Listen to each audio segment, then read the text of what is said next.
Hello everyone, this is Annette Stanton. I just want to share with you a conversation that I've just had with a client who is credible and successful in her way, which is fabulous, as we all are, yet not seeing her own success or accepting her own success and credibility based on where she's at, and it continues to evolve.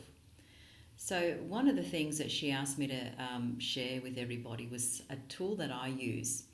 But let me take you back a little bit. So she was sharing with me about how she knew exactly when she's in the zone, how confident she is, how natural. She certainly knows her credibility.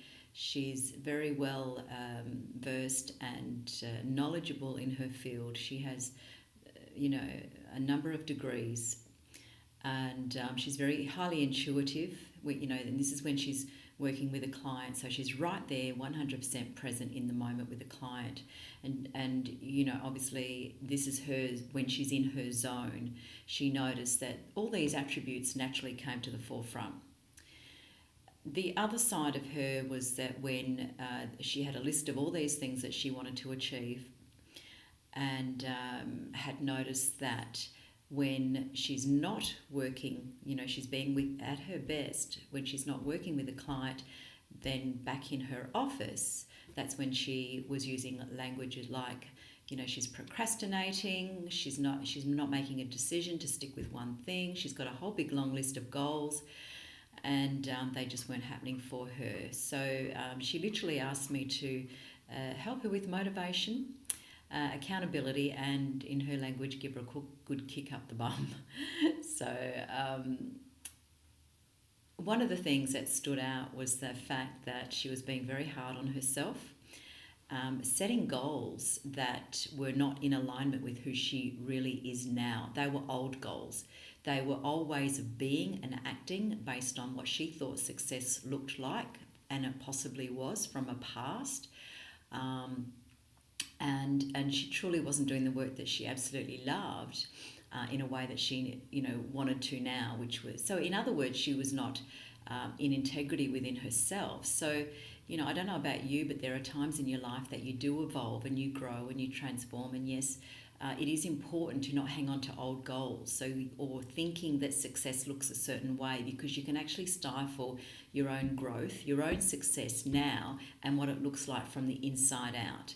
So one of the things that she identified was everything that she was wanting was success and what it looked like from the outside in. So if you don't have both, okay, then you're going to, succeed, but you're not actually going to be a witness or accept the success that you actually have got and are achieving along the way, because you're too busy focusing on what you haven't done or what you haven't achieved yet. Yes, who can relate to that one? I certainly can.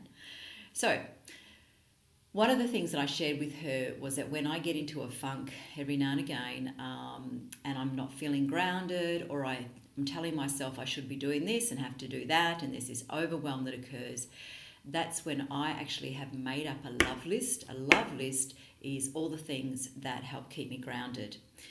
You can call it self-care, you can call it being in a state of how do you bring out your best, right? Instead of pushing and shoving. And one of the things that she shared with me is she normally has a big long list of things that she has to do during the day, and then she forces herself, no matter what, she's sitting there and making it happen. And she said by the end of the day, she's so exhausted and tired, she needs to go to bed. So it's not sustainable, guys. So if you're living like that and you think that that's what success is, and you think that that's what you have to do in order to get ahead, then it'll be short-lived, and you'll actually, yes, you may achieve and you'll be doing a lot of things, but are you really feeling at peace? Are you really feeling fulfilled? Are you really deep inside being a witness to your own success and being kind to yourself along the way so that it's sustainable? So this love list that I created was in order to, when I'm feeling those times of overwhelm, I'm feeling those times of, I'm not successful, where does the next client come from, if the phone's not ringing, any time that I start to feel panicky and I notice, got to get out there and make it happen, that sort of high achiever personality, make it happen, I step back and I go into my love list.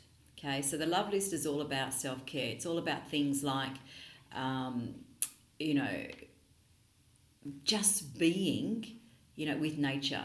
It's going for a walk. It could be going for a run. One of my clients likes to go for a run during the day, if that's and he knows now that that's what has him be his best throughout the day, and to stay out of his head. So he's trusting his gut all day. He's still, following and taking action, but it's mindfulness in action consistently. Okay, it could be anything like, if you're feeling tired, have a cat nap, if that's where you're at. And a lot of offices now have those environments where they have a relaxation room. So, it's so important making sure that you go out during the day in the sunshine, just even if it's a walk around the block, just to clear your mind.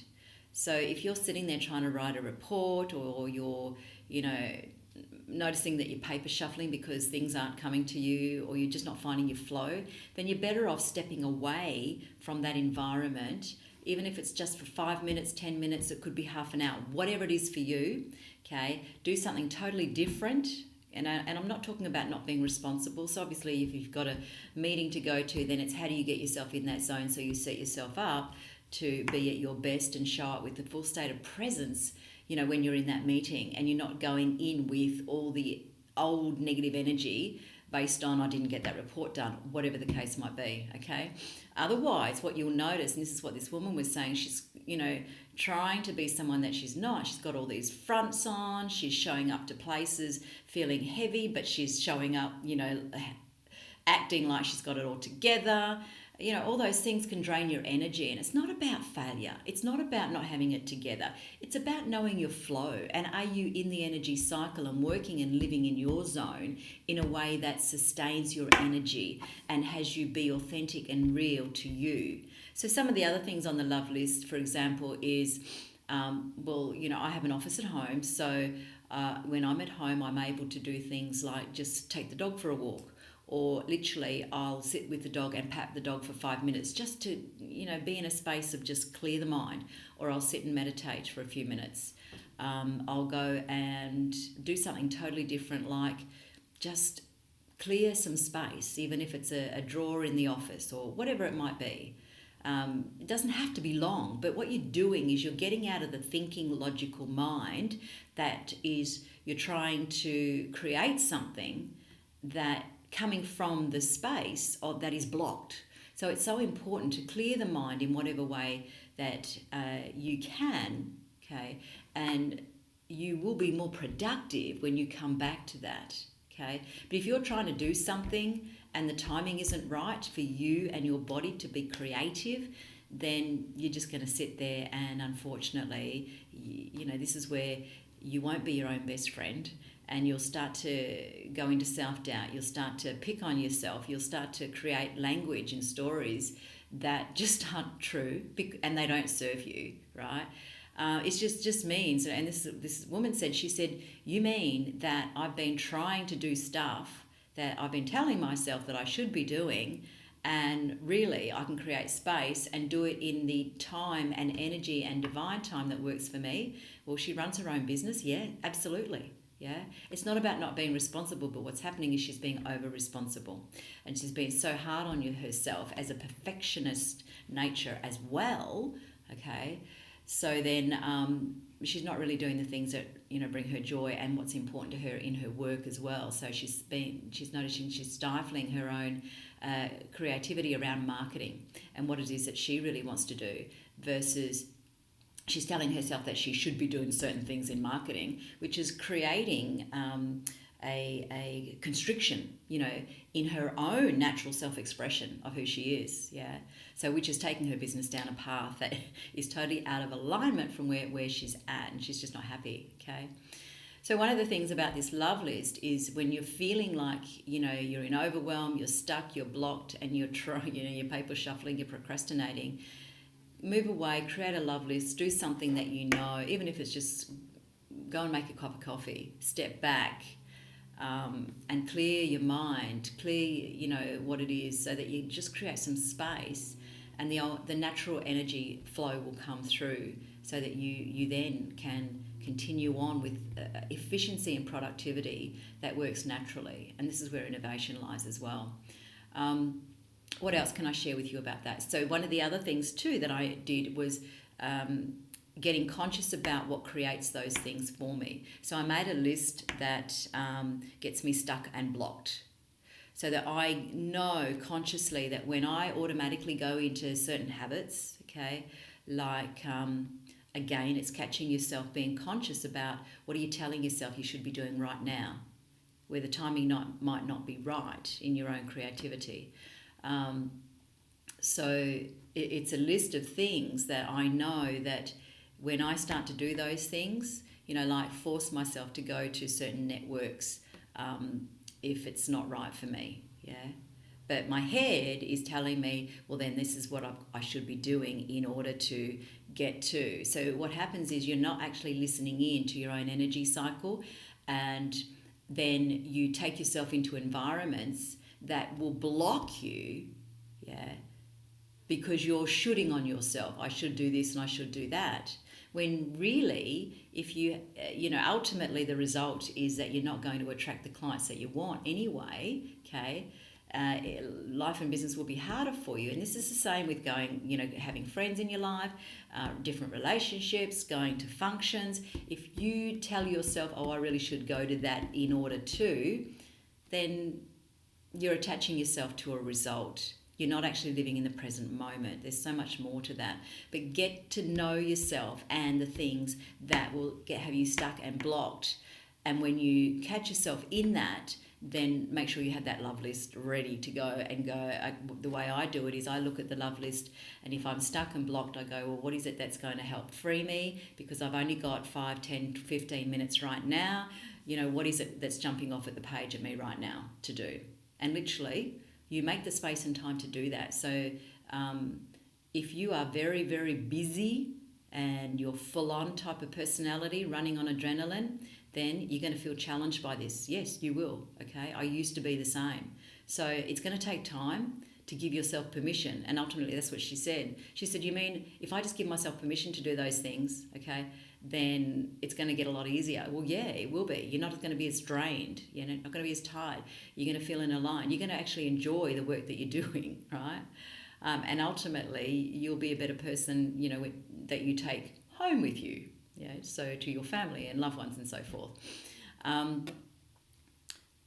So do a love list, making sure that those things that create self-care, self-acceptance, self-love, yes, all those areas, self-kindness, because that was the other thing. She realised she's just not being kind to herself. She's being kind to everybody else, her clients, colleagues, being kind and gentle, but she's not bringing it back into herself. Okay, so this is where, she's being really hard on herself, and that's why it's not working. She's, trying to put a square peg in a round hole, so in other words, and hoping for things to change. It doesn't work that way, unfortunately. So become your own best friend, have a love list, make sure that you're doing the things that create a good energy and flow for you. And it's a practice of having those things throughout the day. The other thing that might support you is what's called 10 energizing habits. So the 10 energizing habits are about, what brings you energy throughout the day and making sure that you actually create that for yourself. So one of the things like, first thing in the morning, I have a cup of tea and I'm reading spiritual development, personal development, which is what I love, which helps me grow, become more of aware, create awareness and presence in my life and my business. The other thing is opening all the blinds up so that I let light into my environment, my home, and welcome in the day. The other thing I do is walk the dog in nature, right? So little things like that have you feel this spaciousness from the inside out. You're grounded, you're aligned, throughout the day, and you're not drained in energy then. So take on those things, try them out, see if it's for you. Might not be, but give it a try, and let me know how you go. I'd love to hear your comments and shares. So have a fabulous day. If you want to know more about my coaching, then contact me or check out my website, annettestanton.com. Thanks again and have a fabulous day. Bye for now.